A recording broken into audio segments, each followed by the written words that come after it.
Welcome to Data Voice, Business English for Analysts. My name is Emma. I'm a business data analyst and career mentor. On this channel, I help analysts and students speak about data, work, and careers clearly and professionally in English. Today's topic is how to talk about salary in a job interview. And before we start, tell me in the comments, are you currently looking for a job or just preparing for your next opportunity? Let's begin. Talking about salary can feel uncomfortable, even more uncomfortable when you do it in English. Many people are afraid they will sound greedy or too aggressive or not confident enough. But here's the truth. Salary discussions are not about money. They're about expectations, value, and alignment. And once you understand this, the conversation becomes much easier. Let's start with one important rule. You do not ask for money, you discuss compensation expectations. In business English, salary is never a personal topic. It is always a professional one. That means you should never talk about your rent, your expenses, or what you need. Instead, you talk about your experience, your responsibilities, and the market. Now, let's look at the most common situation. The interviewer asks, "What are your salary expectations?" This question is not a trap. It is a normal part of the process. The biggest mistake here is giving one exact number. When you say, "I want 70,000," you remove flexibility from the conversation. A much better approach is to use a range. Here's a professional structure you can follow. First, context. Second, a range. Third, flexibility. For example, based on my experience and market research, I'm targeting a range between 65 and 75,000 per year. However, I'm open to discussing the full compensation package. This answer does three important things. It shows that you did your research, it shows flexibility, and it keeps the conversation professional. Now, let's talk about another situation.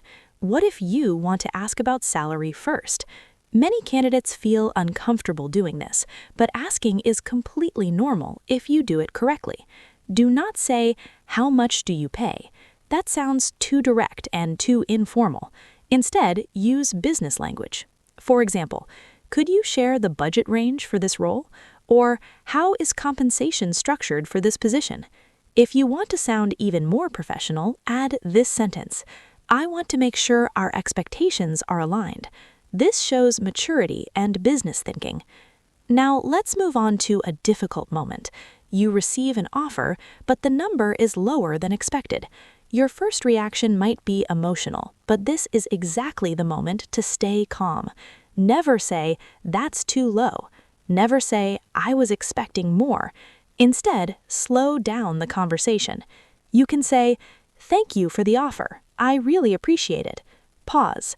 Then continue. Based on the responsibilities of the role and my experience, I was expecting something closer to 70,000. Is there room for adjustment? This response is respectful, professional, and confident. It also opens the door for negotiation. Now, let's quickly talk about common mistakes. First mistake, talking about personal financial needs. Second mistake, using one fixed number. Third mistake, sounding apologetic. Fourth mistake, avoiding the salary topic completely. Remember this, salary discussions do not damage your image. Poor communication does.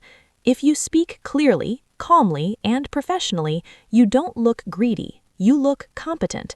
And one final thought, you are not negotiating against the interviewer, you are negotiating with them. The goal is not to win, the goal is alignment. If expectations are clear, everyone saves time.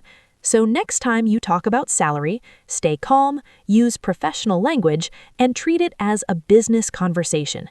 And remember, talking about salary is not about being pushy, it's about being clear, confident, and professional.